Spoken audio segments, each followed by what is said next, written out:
A basic RV winterization requires clearing water out of all your plumbing lines, fixtures, water pumps, and your filtration systems. A more thorough process, and one that arguably protects your RV more completely, follows that up by adding RV antifreeze to the system. However, any winterization process requires blowing out RV water lines, so it's going to be the most logical place to start if you're winterizing your camper for the first time. Before you begin, you are going to need a couple of tools. The first one being an air compressor. Now, I just brought my Pancake air compressor from home, but it'll do the job.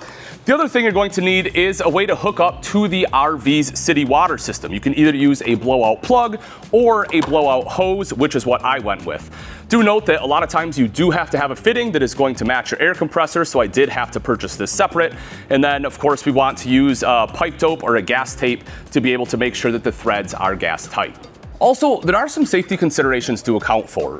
The first being is the fact that if your fresh water tank is full, you're going to need a suitable location to drain it. And honestly, even if it's not full, any water that's remaining in the lines are going to drain onto the ground beneath your RV in the process. So take a little bit of time to consider where the water is going to go when you start draining. The other one is going to be the fact that the maximum recommended pressure for RV water lines is roughly 55 psi. So to avoid any plumbing line damage, you have to ensure that your compressor doesn't exceed that. Recommended pressure for blowing out RV water lines is somewhere between 30 and 40 psi. Keeping those points in mind, here are the basic steps for blowing out your RV water lines. The first step is going to be to connect your sewer hose to a dump station location and simply empty your holding tanks. Then we want to turn off the water heater, and if it has a plug or anode rod, remove it to allow the heater to drain. Now, this step will vary depending on the make and model of your water heater, as some manufacturers like the Suburban here and Furion recommend blowing out the heater to remove water, while some others like Fagatti and Truma tankless heaters require gravity draining. So it's always best to consult your owner's manual just to understand the safest method recommended by your water heater's manufacturer.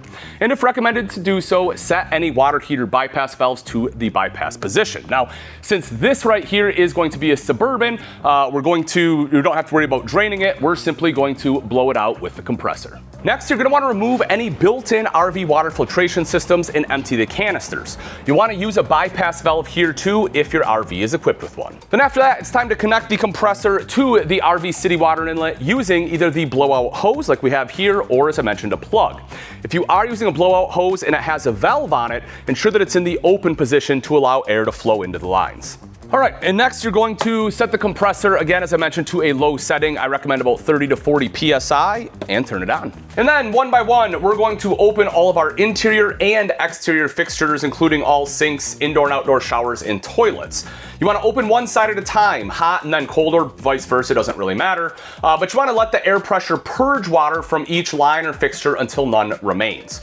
You may need to repeat this step about 2 more times or so, just to make sure all the water is out of the lines. Next, we want to open up our low point drains to purge any remaining water.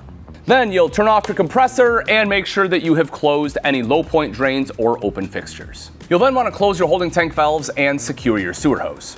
It's a simple process, but like I mentioned, the next step to a more complete RV winterization is adding RV safe antifreeze. Lucky for you, we do have a video on how to do that linked in the description below, along with links to our service department if you'd prefer having a certified RV technician winterize your RV for you and knowing for sure that it's done right. Thanks for watching. I'm Ian Baker, and until next time, we'll see ya.